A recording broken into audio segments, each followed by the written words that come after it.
book is The Girl Who Never Made Mistakes. For Beatrice Bottomwell, Friday began like any other day. She matched her socks, and of course, she put her shoes on their proper feet. She remembered to feed her hamster, Humbert, his favorite food, broccoli. And when she made a sandwich for her brother Carl's lunch, she used exactly the same amount of peanut butter as jelly. When she stepped outside to greet her fans, she didn't forget to say good morning and thank you. They asked if she made her bed. She had. They asked if she forgot to do her math homework. Nope. What about tonight's talent show? They asked. I'm ready, said Beatrice with a smile. After all, her juggling act had won 3 years in a row. Whoa! Most people in town didn't even know Beatrice's name. They just called her the girl who never made mistakes, because for as long as anyone could remember, she never did. Unlike Beatrice, Carl made lots of mistakes. He ate his crayons and drew with his green beans. He danced with his hands and played the piano with his feet. Carl loved to make mistakes. At school, Beatrice was on a cooking team with her 2 best friends, Millie and Sarah. To make their giant rhubarb muffins, they needed 4 eggs. Beatrice went to the refrigerator and carefully chose the biggest, eggiest eggs she could find. But on the way back, her legs slipped out from under her. The eggs went flying. Beatrice was about to make her first mistake. But she didn't. That was close, thought Beatrice. Sorry, Beatrice. I dropped a piece of rhubarb. Don't mention it, Illy. For the rest of the school day, Beatrice could not stop thinking about her almost mistake. On her way home from school, Beatrice watched Millie and Sarah ice skating in the park. Come join us, said Millie. It's fun, said Sarah. Beatrice watched them slip and slide on the frozen pond. Millie and Sarah laughed as they wobbled on the ice. No thanks, said Beatrice. At supper, Beatrice barely touched her food. Is everything all right, kiddo? Asked her father. I'm worried I'll mess up tonight, said Beatrice, and everyone will be watching. Worry? You don't make mistakes, he said with a smile. Beatrice tried to smile too. After supper, Beatrice got ready for the town show. First she woke up Humbert from his nap. Next she got the salt shaker from the kitchen table. Finally she filled a balloon with water. The school auditorium was packed. Beatrice felt her stomach jumping around inside her.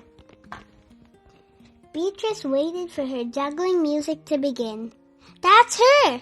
That's the girl who never makes mistakes, said the woman. Oh, we know she'll be perfect, said the man. When the music started, she tossed Humbert in the air.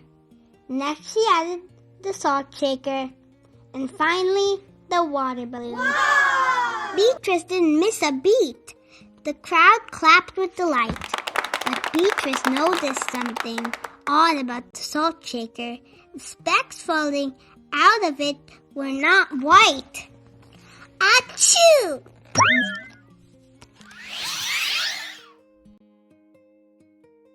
Humbert was so surprised by his sneeze that he grabbed the water balloon with his claws. Kablooey! Humbert, pieces of the water balloon, and pepper rained down on top of Beatrice. For the first time in as long as anyone could remember, Beatrice made a mistake, and it was a big one. The music stopped. Beatrice didn't know what to do. Cry? Run off the stage? The crowd sat stunned. They couldn't believe that the girl who never made mistakes made a mistake. Beatrice looked up at Humbert. He looked back at her. His hamster fur was soaked and speckled with bits of balloon. Beatrice let out a giggle. The giggle grew into a chuckle, and the chuckle became a laugh. The people in the crowd looked at each other, and then back at Beatrice. They began to giggle, then chuckle, then finally roar with laughter. Beatrice and the audience laughed until they couldn't remember why they were laughing. That night, Beatrice slept better than she ever had. In the morning, no fans greeted Beatrice. When she got dressed, Beatrice, for no reason at all, put on a polka dot sock on one foot and a plaid sock on the other. Beatrice and Carl made sandwiches. This time they put the peanut butter and jelly on the outside. They called it an inside-out PB&J. Lunch was messy and delicious. Later, Beatrice found Millie and Sarah skating in the park. They fell a lot and laughed. Now people no longer call her the girl who never makes mistakes. They just call her Beatrice. The end. What is your favorite part of the story? My favorite part of the story is when Beatrice woke up and for no reason she put on a plaid sock and a polka dot sock. This book is The Messy Book. I've made a mess. Maybe you should clean it up. Maybe, or we could just shove it over here. Is that a good idea? Hey, that's not our mess. This is outrageous. Ooh, I like that hat. Push it back. Hello, hat. Heave. Rats, the mess is back. I can help you clean it up, Cat. We can sing the cleanup song. No, let's jump on it. Are we sinking? Uh-oh. Get your mess out of our ocean. It's not staying here. Beat it.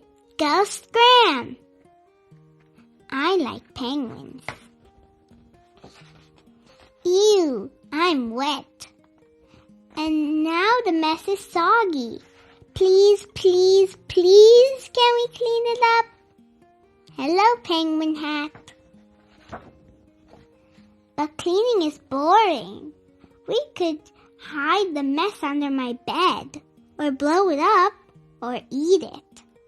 No, that's it. We're cleaning up this mess right now. Okay. Whee! That is not the right way to clean. Rumble, rumble, rumble. All done. I have a bad feeling about this. Boom! That was fun. Grrr. I'm sorry, buddy. Let's clean up. Okay, Cat. Isn't cleaning up fun? No. Where does this piece go? Woohoo! Everything's back where it belongs. No more mess. Let's party. Yay! Oh no! We've made another mess. I'm sorry. The end. What is your favorite part of the story? My favorite part of the story is where they put everything back together and they can have a party. Thank you for reading with me.